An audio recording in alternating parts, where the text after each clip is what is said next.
All right, hey, what's up, Morgan? So with this problem, I like to use a little method called the triangle method. So I make sure that the element that they're asking for is the same. So then I just need one of these. So the way I like to write this, it's called a roadmap, right? So you go liters to moles to grams to molecules, okay?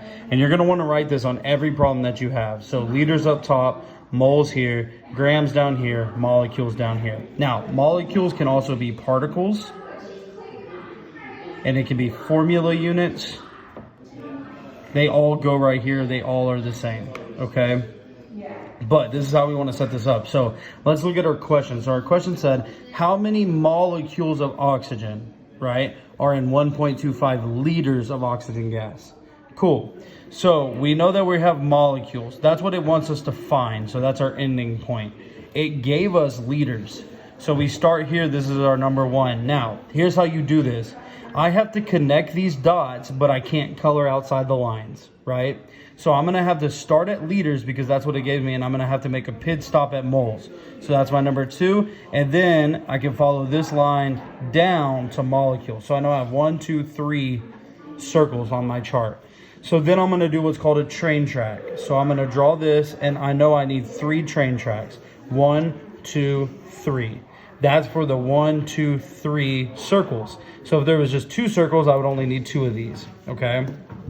Now, I'm going to take my given, I'm going to put it in the top left. So 1.25 liters of oxygen, okay? Now, with any train track problem, when you're doing this is, you're going to take your units and you're going to put it down diagonally, okay? So just liters of O2. Notice I didn't bring the number. Don't include that.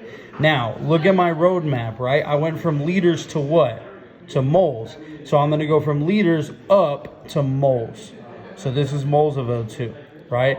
Now I have a complete fraction.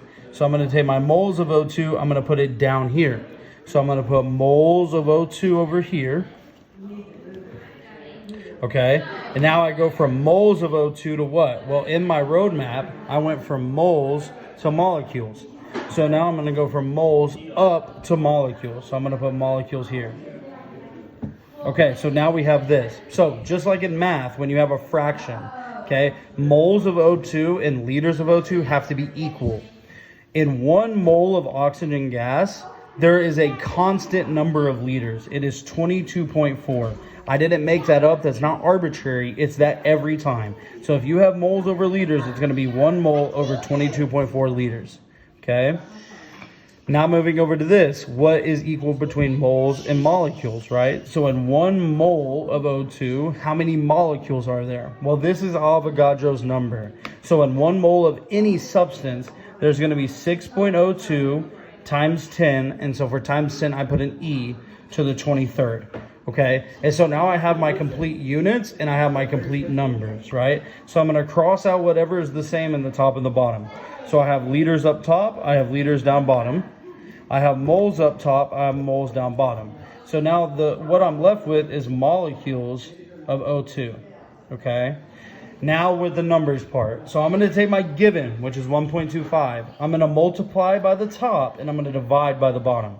So I'm going to multiply by 1, multiply by that. Divide by that, divide by that, okay?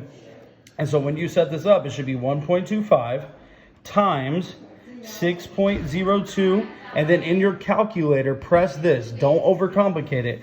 Press second, comma, okay? Second, comma, and I know that looks like a semicolon, but it's a comma. It's right above the 7, okay? That'll give you this letter. It'll give you an E like that. Don't press the arrow. Don't do parentheses, just press the E. Then when you do that, do the exponent. So then I'm just going to do a 23, okay? And then I'm going to divide that by 22.4 and then divide it by 1. But remember, 1, if you divide by 1 or multiply by 1, is the same, okay? So when you type this in, 1.25 times 6.02 second comma 23 divided by 22.4, you'll get your answer in molecules of O2. That number should have a E to the something, E to the 23, E to the 24. It should be a exponent number, okay? Because we're working in molecules here. All right, I hope this helps. Use this same method And if it starts with grams and wants molecules, then you go grams to moles to molecules. If it starts with molecules and want moles, you're only going to need 2 train tracks, okay? So this should just refer back to this video, and if you have any questions, just text me. All right, peace.